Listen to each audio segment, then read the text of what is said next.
अस्सलाम वालेकुम। अच्छा जी, सेकंड पार्ट फूड सिक्योरिटी का हो गया, तो अब हम सोल्यूशन डिस्कस कर लेते हैं। सोल्यूशन में पहली जो बात है वो तो ये है कि आपको क्लाइमेट चेंज को काउंटर करना है। ठीक है, उसके लिए आपको ग्रीन इकोनॉमी की तरफ जाना है, उसके लिए आपको मिटिगेशन स्ट्रैटेजीज की तरफ जाना है, अडेप्टेशन स्ट्रैटेजीज की तरफ जाना है। लेकिन वो क्लाइमेट चेंज का एक सोल्यूशन बन जाता है जिसकी डिटेल में नहीं जाऊंगी।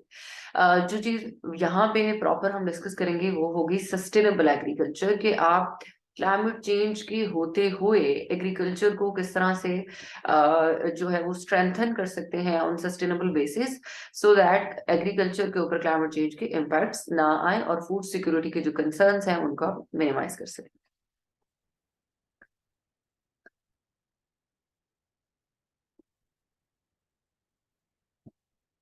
जो सस्टेनेबल एग्रीकल्चर है, अगर देखा जाए कि सस्टेनेबल एग्रीकल्चर क्या होता है, तो according to food and agriculture organization, food and agriculture organization जो कि यूनाइटेड नेशंस की एक एजेंसी है, जो कि फूड सिस्टम्स पे काम करती है अराउंड द वर्ल्ड, इसके अकॉर्डिंग सस्टेनेबल एग्रीकल्चर के कोई तीन चार पिलर्स हैं। ठीक है, तीन चार डायमेंशन है सस्टेनेबल एग्रीकल्चर की।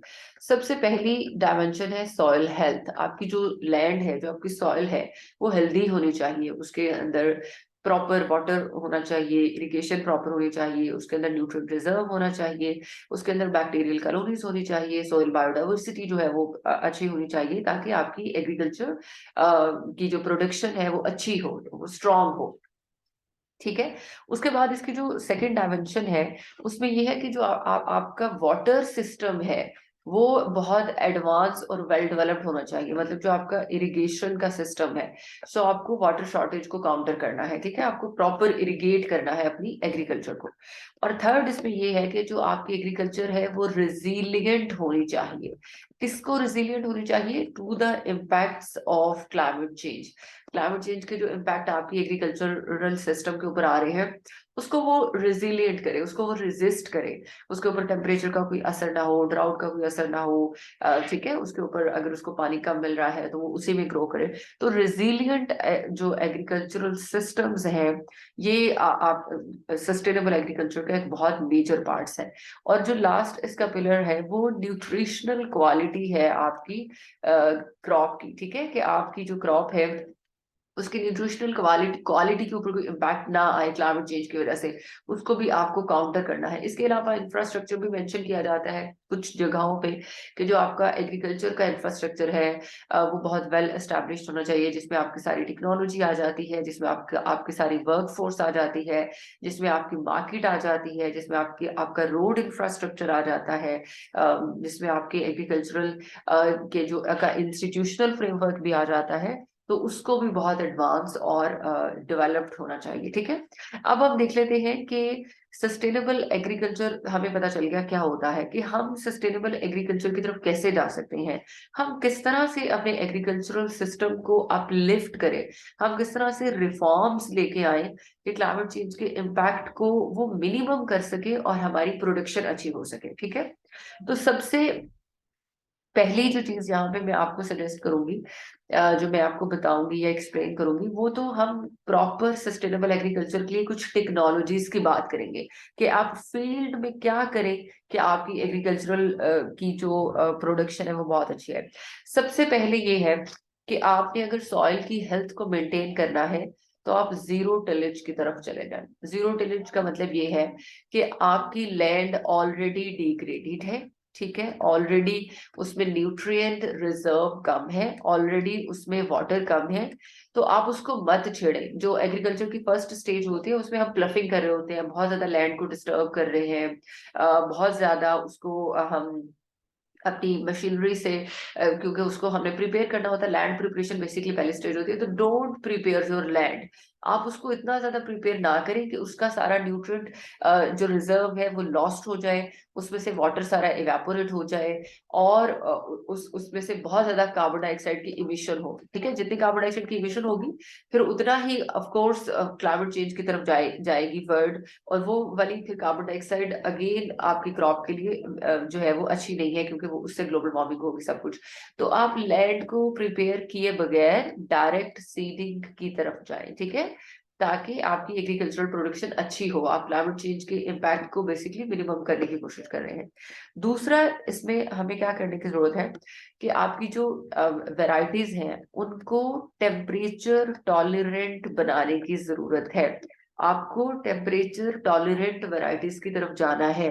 फॉर एग्जाम्पल मैंगो का केस यहाँ पर डिस्कस कर लेते हैं। मैंगो जो है, अगर उसको 34 डिग्री सेंटीग्रेड चाहिए और हमारे पास 42 डिग्री सेंटीग्रेड था, तो introduce new variety of mango that grows at 42 degree centigrade.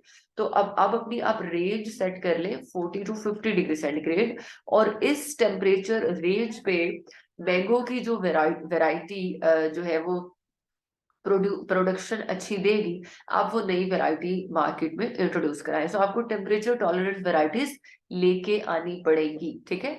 अच्छा, इसके अलावा आपको ड्राउट रेजिस्टेंट वैरायटीज इंट्रोड्यूस करवानी पड़ेंगी। ड्राउट रेजिस्टेंट वैरायटीज वो है जो कम से कम पानी में ज्यादा अच्छे से प्रोडक्शन दे सके, क्योंकि आपके पास वाटर रिजर्व भी बहुत ज्यादा नहीं है, वाटर शॉर्टेज भी आप फेस कर रहे हैं क्लाइमेट चेंज की वजह से, आपका इरिगेशन सिस्टम भी वेल एडवांस्ड नहीं है, तो आपको इसी तरह ड्राउट रेजिस्टेंट वैरायटीज की तरफ जाना पड़ेगा। फोर्थ में आपको हाइब्रिड वैरायटीज की तरफ जाना पड़ेगा, या हाइब्रिड क्रॉप्स की तरफ जाना पड़ेगा फॉर मोर प्रोडक्शन, जो ग्रेटर प्रोडक्शन आपको देती है। अच्छा, हाइब्रिड वैरायटीज का मतलब क्या होता है? ये बेसिकली जेनेटिक इंजीनियरिंग से होगा। जेनेटिक इंजीनियरिंग का मतलब ये है कि आपने किसी और क्रॉप का डीएनए लेना है, वो किसी क्रॉप का भी ले सकते हैं आप, वो किसी बैक्टीरिया से भी आप ले सकते हैं, वो आप किसी भी लिविंग ऑर्गेनिज्म से ले सकते हैं। अच्छा, वो जो डीएनए होगा या वो जो जीन होगी, वो होगी साइज की, जिससे साइज बहुत ज्यादा इंक्रीज होगा। वो वाली जीन आपने वीट में इंसर्ट कर देनी है, ठीक है। तो फिर आपकी जो वीट वैरायटी होगी, इसका सिर्फ अपना डीएनए नहीं होगा, बल्कि उसमें इंपोर्टेड डीएनए होगा, उसमें उसके अंदर एक इंपोर्टेड जीन होगी। तो उसमें बेसिकली दो क्रॉप्स की वैरायटी जो क्वालिटीज है वो शामिल होगी। अगर आपने वो किसी और क्रॉप से लिया है, तो 2-3 क्रॉप्स की जीन्स को आप कलेक्ट करें। फॉर एग्जाम्पल, अगर एक क्रॉप की वैरायटी है, अच्छा वीट की अपनी बहुत सारी वैरायटीज है ना, जो वीट क्रॉप है इसकी अपनी बहुत सारी वैरायटीज है, सहर है, पंजाब है, गलेक्सी है, अपनी इसकी बहुत ज्यादा वैरायटीज है। तो किसी एक से आप साइज की जीन ले, किसी एक से आप सीड की जीन ले, ठीक है, किसी एक से आप हाइट की जीन ले, और फिर इनको मिला के एक न्यू वीट की वैरायटी, न्यू एक क्रॉप इंट्रोड्यूस कराएं, जिसको हम हाइब्रिड क्रॉप कहेंगे। और उसके अंदर वो सारी रिक्वायर्ड करेक्टरिस्टिक्स होंगी जो हमें ज्यादा से ज्यादा प्रोडक्शन के लिए चाहिए होंगी, ठीक है, जिसमें सीड साइज, ग्रेन साइज, ये सब एड्रेस हो जाएगा। इसके अलावा आपको वो वाली क्रॉप्स इंट्रोड्यूस करानी है फिफ्थ पे, यू कैन से, जिनका न्यूट्रिशनल अपटेक बहुत हाई हो, ठीक है। ये मल्टीपल वेज से हो सकता है। न्यूट्रिशनल अपटेक जो आपकी लैंड से ज्यादा करें, ताकि उनमें प्रोडक्शन अच्छी हो सके, ताकि उनकी न्यूट्रिशनल क्वालिटी अच्छी हो सके, ताकि आप फूड सिक्योरिटी से अपने सिस्टम को बचा सकें। अब न्यूट्रिशनल क्वालिटी को हायर करने के लिए या न्यूट्रिएंट अपटेक को हायर करने के लिए आप क्या कर सकते हैं? सबसे पहले तो आपको ऑर्गेनिक मैटर ऐड करना है अपनी सॉइल में, ठीक है, ताकि आप न्यूट्रिएंट रिजर्व दें। आप ऑर्गेनिक मैटर ऐड करके बैठ नहीं जाना, वहां से न्यूट्रिएंट को रिलीज करने के लिए आपको वहां पे बैक्टीरियल कॉलोनीज इंट्रोड्यूस करवाना पड़ेगी। आपको वो बेनिफिशियल बैक्टीरिया अपनी सॉइल में ऐड करने पड़ेंगे जो ज्यादा से ज्यादा डिकम्पोज करें। मतलब आपको सॉइल बायोडाइवर्सिटी जो है वो इनरिच करनी पड़ेगी, इनहांस करनी पड़ेगी, ठीक है। फिर आपको वो वाला न्यूट्रिएंट रिजर्व ऐड करना है जो बूस्ट अप करते हैं अदर न्यूट्रिएंट अपटेक को। ये कॉम्बिनेशन होते हैं न्यूट्रिएंट्स के, कुछ कॉन्ट्राडिक्टरी होते हैं और कुछ एक दूसरे को स्ट्रेंथन कर रहे होते हैं। फॉर एग्जाम्पल, अगर मैं आयरन और जिंक की बात करूं, अगर ह्यूमंस में मैं वाइटामिन या सप्लीमेंट लेने की बात करूं, तो अगर आप आयरन सप्लीमेंट ले रहे हैं तो आपको फॉरन जिंक सप्लीमेंट नहीं लेना, आपको कुछ गैप के बाद लेना है, क्योंकि आयरन और जिंक सप्लीमेंट कॉन्ट्राडिक्टरी है, ये एक दूसरे का अफेक्ट अच्छे से नहीं होने देते, तो फिर दोनों वेस्ट हो जाएंगे। अगर आप मॉर्निंग में आयरन ले रहे हैं तो आप इवनिंग में जिंक ले। इसी तरह से आपको न्यूट्रिएंट के वो वाले कॉम्बिनेशंस ऐड करने हैं अपने सॉइल में जो एक दूसरे के अपटेक को स्ट्रेंथन करे। और ये कैसे होगा? ये कैसे होगा?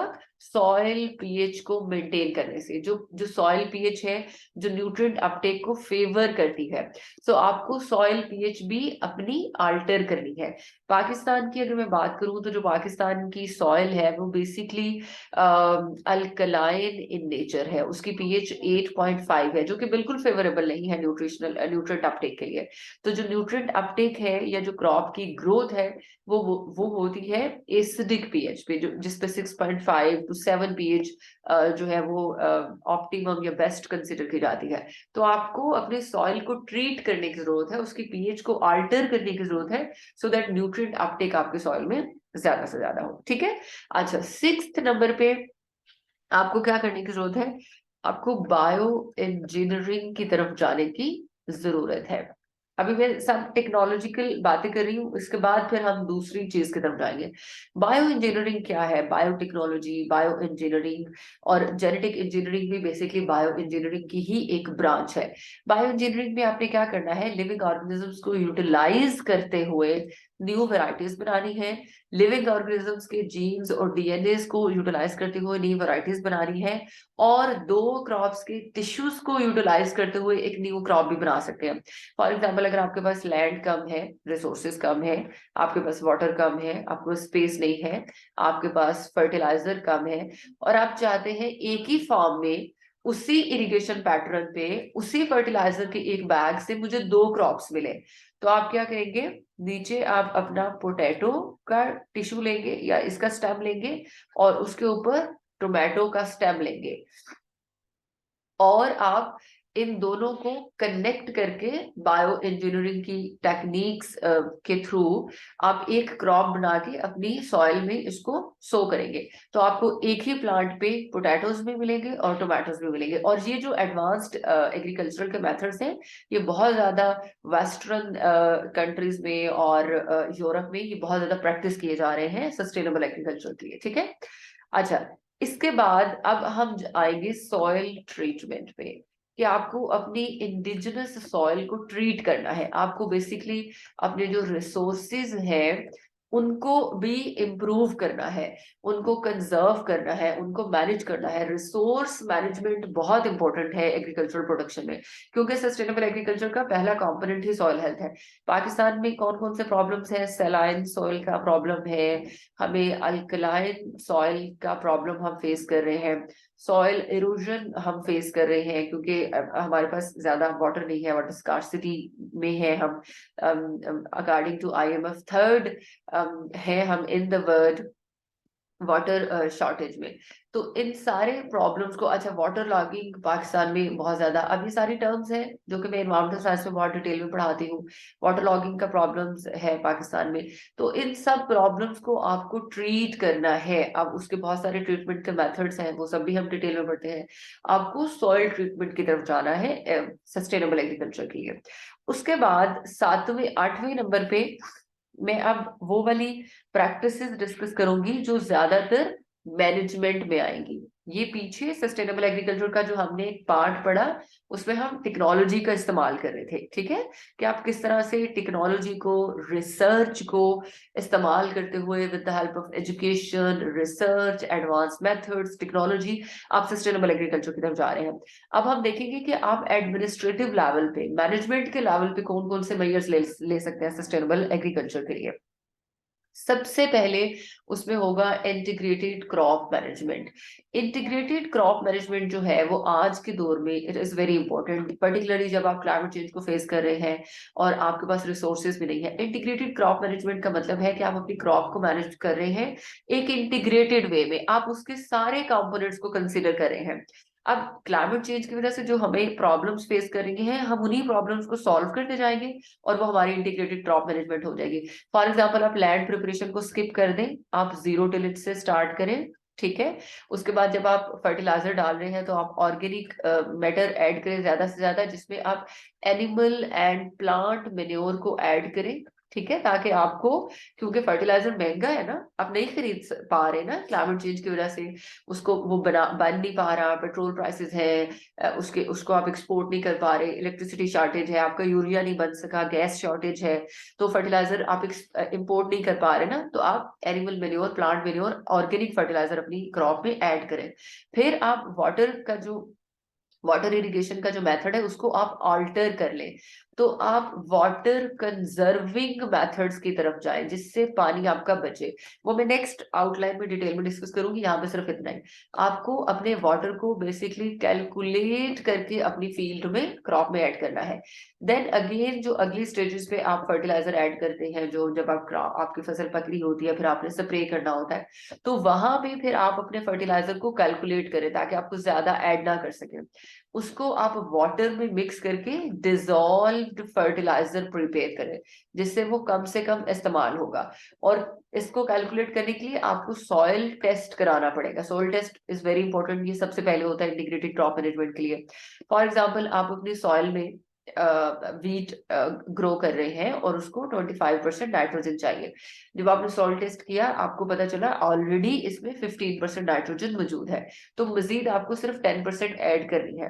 अब अगर आप यूरिया का बैग ऐड कर रहे हैं, तो वहां से आपको मिलेगी 46% नाइट्रोजन।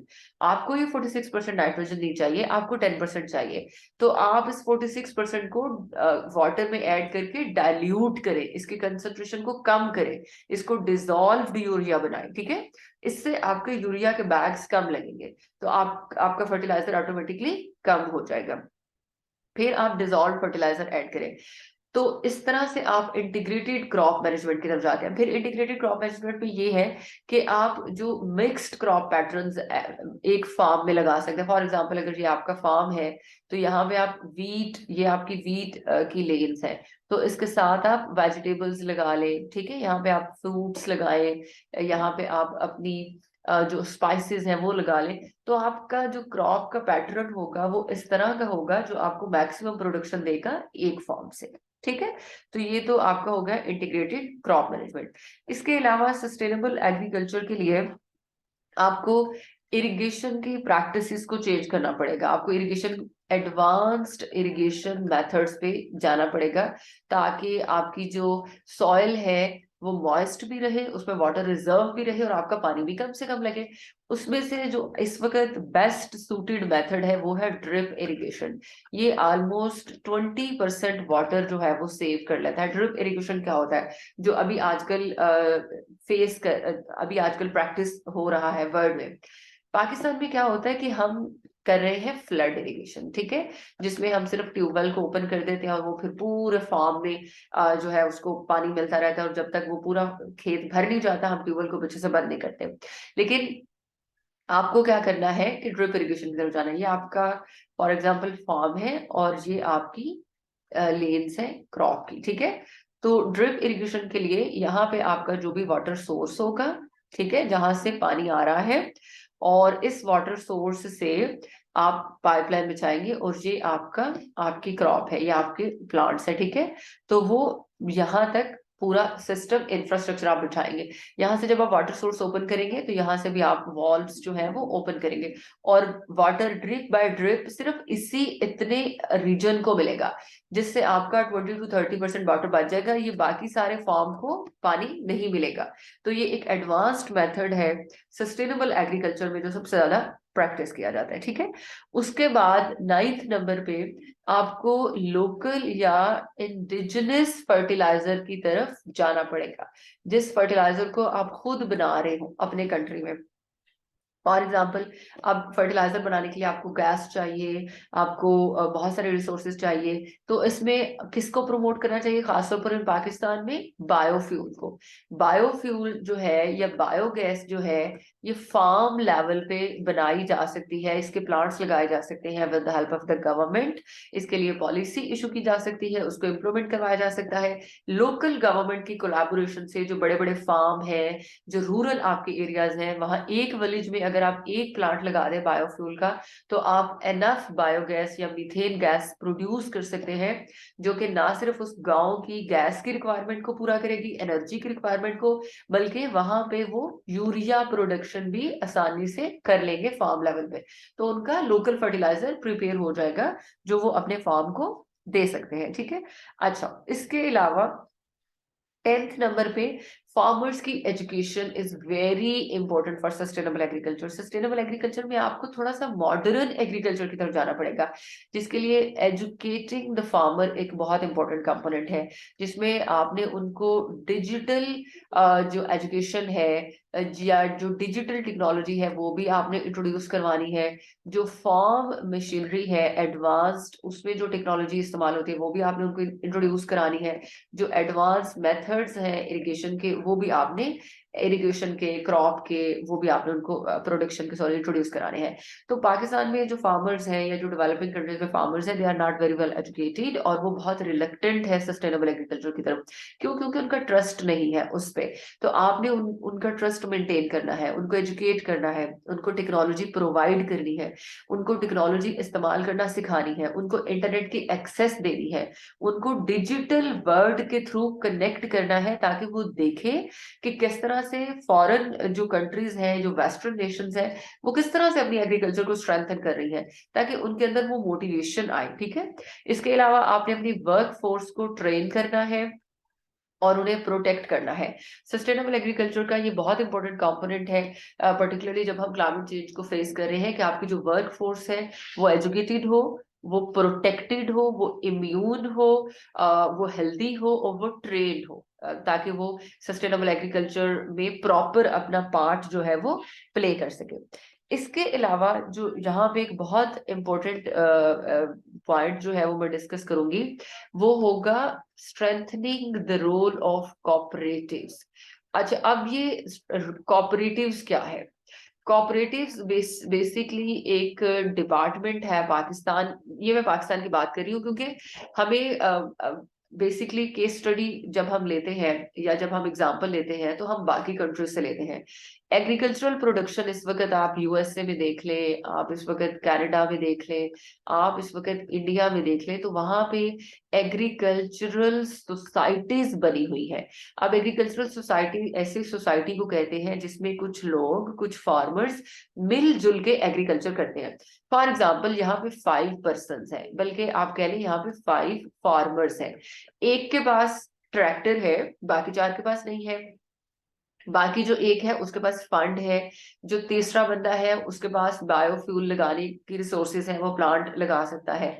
जो चौथा बंदा है उसके पास एजुकेशन है, उसके पास आइडियाज है। तो ये 5 लोग हैं। अब अगर ये अलग अलग काम करेंगे तो उनके पास एक चीज है, दूसरी चीज नहीं है, दूसरी चीज है, तीसरी चीज नहीं है, तो ये कभी भी सक्सेसफुल नहीं होंगे। अगर ये 5 लोग मिलके अपनी एक सोसाइटी बना ले और कलेक्टिवली एग्रीकल्चर करें, और उस एक ट्रैक्टर को बाकी सबके फार्म पे यूटिलाइज किया जाए, और एक बायोफ्यूल का जो प्लांट लगाया जाए उससे बाकी सबको गैस प्रोवाइड किया जाए, तो ये और अगर किसी एक के पास कोई आइडिया है, वो बाकी सबको वो आइडिया दे और उससे वो एग्रीकल्चर करें, तो कलेक्टिवली जब ये एग्रीकल्चर करेंगे तो इससे बहुत ज्यादा सक्सेस इन्हें मिलेगी, इससे प्रॉफिट जनरेट होगा। इसको कहते हैं एग्रीकल्चरल सोसाइटी, जो कि एक गवर्नमेंट का डिपार्टमेंट होता है कॉपरेटिव्स का, उसके अंडर काम करती है, उसके अंडर ये रजिस्टर्ड होती है। अब बाकी कंट्रीज में ये वाला जो डिपार्टमेंट है ये बहुत स्ट्रॉन्ग डिपार्टमेंट है और एग्रीकल्चर इससे बहुत ज्यादा लिंक्ड है। लेकिन पाकिस्तान में अनफॉर्चुनेटली ये डिपार्टमेंट तो है लेकिन स्ट्रॉन्ग नहीं है, इस तरह से काम नहीं कर रहा। तो अब अगर आप ये पॉइंट देंगे, it would be very very impressive कि हमारे पास एक डिपार्टमेंट मौजूद है जिसका काम है एग्रीकल्चरल सोसाइटीज बनाना, उसको रजिस्टर करना, फार्मर्स को फैसिलिटेट करना, फार्मर्स को एजुकेट करना। तो हम उसके रोल को स्ट्रेंथन क्यों नहीं करते? हम उस डिपार्टमेंट को अपलिफ्ट क्यों नहीं करते? हम उस डिपार्टमेंट को फंड्स क्यों नहीं देते, ताकि ऑटोमेटिकली पाकिस्तान में हम सस्टेनेबल एग्रीकल्चर की तरफ जाएं। ठीक है। अच्छा, इसके अलावा जो नेक्स्ट पॉइंट मैं आपको बताऊंगी उसमें ये है कि आपको स्मॉल स्केल पे एग्रीकल्चर करनी है। ठीक है, स्मॉल स्केल पे।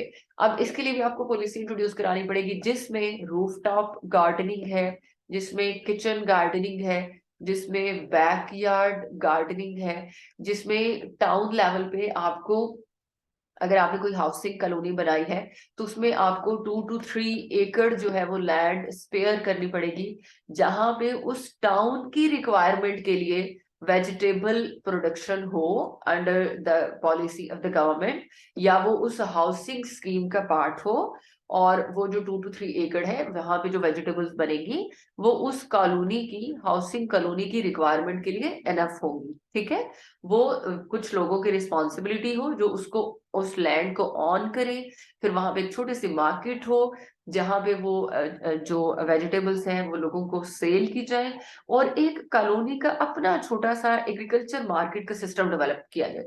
ये एक बहुत अच्छी सजेशन है जो आप एग्जामिनर को दे सकते हैं। उसके अलावा जो नेक्स्ट पॉइंट है उसमें मैं चीप कैंटीन मॉडल जो है वो डिस्कस करूंगी। ये भी बहुत सारी कंट्रीज में काम कर रहे हैं, जिसमें आप फूड सिक्योरिटी को खत्म करने के लिए, हंगर खत्म करने के लिए, लोकल लेवल पे लोगों को हंगर से निकालने के लिए चीप कैंटीन मॉडल इंट्रोड्यूस कराते हैं, जिसमें आप विलेज लेवल पे, टाउन लेवल पे कैंटीन्स बनाते हैं। वहां पे जो गवर्नमेंट है वो अपनी पॉलिसी इशू करती है, प्राइसेस सेट की जाती हैं, और बहुत रिजनेबल और अफोर्डेबल रेंज पे लोगों को ग्रोसरी जो है वो दी जाती है, लोगों को वेजिटेबल्स सेल की जाती है। और वहां से, अच्छा ये वाला जो चीप कैंटीन मॉडल है ये टाउन लेवल से स्टार्ट हो सकता है, विलेज लेवल से स्टार्ट हो सकता है with the help of the local government. और 15 पे मैं आपको कुक्ड फूड का मॉडल जो है वो बताऊंगी। ये भी बहुत ज्यादा कंट्रीज में काम कर रहा है, जिसमें इस तरह की पॉलिसी होती है जिसमें प्राइवेट सेक्टर और पब्लिक सेक्टर की पार्टनरशिप होती है, जिसमें बहुत सारी एनजीओज आपकी काम कर सकती है, जिसमें आपकी गवर्नमेंट काम कर सकती है। तो इसमें क्या होता है कि आपको विलेज लेवल पे या टाउन लेवल पे या कॉलोनी के लेवल पे एक ऐसी पॉलिसी बनानी है जिसमें आप वुमेन को अच्छा, इससे एम्प्लॉयमेंट भी होगी, लोगों की जो पाकिस्तान में जो एम्प्लॉयमेंट का लेवल है वो भी अपलिफ्ट होगा, लोगों को एम्प्लॉयमेंट भी मिलेगी, पावर्टी भी खत्म होगी, हंगर भी खत्म होगी। तो आप ओवरऑल भी किसी कॉलोनी को, किसी टाउन को अपलिफ्ट कर सकते हैं, एडवांस कर सकते हैं। तो वहां पे आपको सबसे पहले चीप कैंटीन मॉडल से वो सारी रॉ मटेरियल प्रोवाइड करना है, कुछ फीमेल को, कुछ वुमेन को, वो फिर उस खाने को पकाएंगी, जिसके लिए आप उनको एक प्रॉपर इंस्टीट्यूट बना के दें। वो जो कुक्ड फूड है उसके बाद एक टीम बनाई जाएगी, वो उस कुक्ड फूड को पूरे टाउन में डिस्ट्रीब्यूट करेगा, और ये फॉर फ्री होगा, जिसमें आप 10 रुपीज, 20 रुपीज जस्ट इतनी प्राइस उसके सेट कर सकते हैं। और वो जो डिस्ट्रीब्यूटिंग टीम होगी उनको भी जो है वो सैलरी मिलेगी, जो फीमेल्स होंगी उनको भी सैलरी मिलेगी। तो ये एक पूरी चेन आप स्टार्ट कर देंगे जिससे एम्प्लॉयमेंट भी आएगी। अच्छा, इससे फायदा क्या होगा कि आहिस्ता आहिस्ता फॉर फ्री आप खत्म कर देंगे, क्योंकि उन लोगों के पास इतनी उनकी इनकम हो जाएगी, उनका रेवेन्यू इतना हो जाएगा कि बाद में लोग फिर उसको परचेज करने लग जाए। ऑफ कोर्स पॉवर्टी वहां से खत्म होगी, एम्प्लॉयमेंट उन लोगों को मिलेगी। तो ये भी एक लोकल लेवल पे एक पार्ट बन जाता है सस्टेनेबल एग्रीकल्चर का, जिसमें अच्छा, सस्टेनेबल एग्रीकल्चर में जस्ट ये नहीं है कि आप फार्म लेवल पे एग्रीकल्चर को स्ट्रेंथन कर रहे हैं, क्योंकि हम ओवरऑल फूड सिक्योरिटी से निकलने की बात कर रहे हैं। तो मैंने आपको हर लेवल पे बताया कि आप एडमिनिस्ट्रेटिव लेवल पे कौन कौन से मेजर्स ले सकते हैं, लोकल लेवल पे कौन कौन से मेजर्स ले सकते हैं, नेशनल लेवल पे कौन कौन से मेजर्स ले सकते हैं, टेक्नोलॉजी किस तरह से आप यूटिलाइज कर सकते हैं in sustainable agriculture to counter the impacts of climate change. Last जो पॉइंट मैं आपके साथ डिस्कस करूंगी वो मैं डिस्कस करूंगी जो कि मुझे बहुत पसंद आया था, इमरान खान का एक एजेंडा है, 5 पॉइंट एजेंडा, जो उन्होंने एग्रीकल्चरल डेवलपमेंट के लिए दिया था। और ये डिस्कस कर रहे थे, एक इंटरनेशनल कॉन्फ्रेंस थी, international fund for agricultural development, उसकी कोई गवर्निंग काउंसिल थी इन इटली, वहां पे इनकी स्पीच थी और इन्होंने 5 पॉइंट एजेंडा दिया था जो कि एग्रीकल्चर के लिए था, डेवलपिंग नेशंस के लिए। तो सबसे पहले इन्होंने ये सजेस्ट किया कि आपको इंफ्रास्ट्रक्चर इंप्रूव करने की जरूरत है। ठीक है, फर्स्ट पॉइंट इंफ्रास्ट्रक्चर। अच्छा, इसकी अब हम एग्जांपल लेते हैं चाइना से। चाइना में एग्रीकल्चरल प्रोडक्ट्स को इंपोर्ट करने के लिए, एक्सपोर्ट करने के लिए, ट्रांसपोर्ट करने के लिए, स्टोर करने के लिए, मार्केट में भेजने के लिए अलग से रोड बिछाई गई है, जिसको ग्रीन लेन्स बोलते हैं। तो ये आपके पास होना जरूरी है। दूसरा, इन्होंने फेयर प्राइसेस की बात की कि आप की जो मार्केट है फार्मर्स के लिए, वहां पे फेयर प्राइसेस सेट होने चाहिए, क्योंकि कंपटीशन बढ़ जाता है इंटरनेशनल मार्केट में। तो जो ज्यादा जिनकी एग्रीकल्चर एडवांस है, वो वाले मार्केट, वो वाले जो फार्मर्स हैं उनको फिर एज मिलता है। पाकिस्तान के जो फार्मर्स हैं उनको फिर उतनी अच्छी प्राइस नहीं मिल रही होती इंटरनेशनल मार्केट में। थर्ड, टेक्नोलॉजी ट्रांसफर की इन्होंने बात की थी कि डेवलपिंग नेशंस को टेक्नोलॉजी ट्रांसफर आपको करनी है, खास तौर पर आपके जो फार्मर हैं उनको। और फोर्थ में इन्होंने इंटरनेट एक्सेस की बात की थी कि इंटरनेट एक्सेस जो है वो बहुत इंपॉर्टेंट है in rural areas, in villages, ताकि आप फार्मर्स को एजुकेट कर सकें। और पांचवा जो कि बहुत इंपॉर्टेंट है, इन्होंने पैटर्न्स ऑफ प्रोडक्शन में बात की थी, patterns of consumption and production, उनको चेंज करने की जरूरत है। ठीक है, फॉर एग्जाम्पल एग्रीकल्चर में आपकी लाइफ स्टॉक और ये सारी चीजें भी आ जाती हैं, आपकी फिशिंग, आपकी लाइफ स्टॉक, आपकी क्रॉप, आपकी डेयरी की प्रोडक्ट्स। तो जो आपकी प्रोडक्ट्स आपको क्लाइमेट चेंज की तरफ लेके जा रही है, आपको उन्हें शट डाउन करना पड़ेगा। और जितनी ग्रीन प्रोडक्शन है आपको उसके ऊपर शिफ्ट करना पड़ेगा। पहली बात ये। दूसरी बात, कीप इन माइंड, जो प्रोडक्ट हमें मार्केट में नहीं मिल रही, for example for example, mango हमें नहीं मिला क्योंकि उसके ऊपर क्लाइमेट चेंज का इम्पैक्ट आया, उसकी प्रोडक्शन खत्म हो गई। मैंगो को मार्केट से शट डाउन कर दे for some period of time, आप अपने पैटर्न्स ऑफ कंजप्शन को चेंज कर ले। इस वक्त दुनिया में मोर देन 30,000 एडिबल स्पीशीज हैं जिनको आप खा सकते हैं। तो why always wheat and rice, why always traditional vegetables. आप अपनी वेजिटेबल्स को शिफ्ट कर लें, आप अपनी जो एडिबल क्रॉप्स हैं उनको शिफ्ट कर लें, आप नई वेराइटीज इंट्रोड्यूस कर लें, जो हो सकता है इस हायर टेम्परेचर पे ज्यादा अच्छे से उनकी ग्रोथ हो सके। ठीक है, तो it was all about sustainable agriculture and Imran Khan 5 point agenda. और मैंने आपको नेशनल लेवल पे करंट सिनेरियो को सामने रखते हुए सजेशंस दी है, जिसमें मैंने जो भी सजेशन दी है उसको पाकिस्तान के लेवल पे भी डिस्कस किया है कि आप अगर एग्जामिनर को नेशनल लेवल पे कोई national food security policy suggest करेंगे तो आपने किस किस तरह से इन पॉइंट्स को उस पॉलिसी का पार्ट बनाना है। आई एम होपफुल कि ये जो फूड सिक्योरिटी की सीरीज थी ये आप लोगों के लिए बहुत बेनिफिशियल रही होगी। ना सिर्फ क्लाइमेट चेंज के हवाले से या एनवायरमेंटल साइंस के हवाले से, बल्कि मेरा ख्याल है पाकिस्तान अफेयर्स और करंट अफेयर्स के हवाले से भी, और ऐसे के हवाले से भी। Keep me in your prayers, that is just I want you from your side. बाकी गुड लक पेरेंट्स, अल्लाह हाफिज।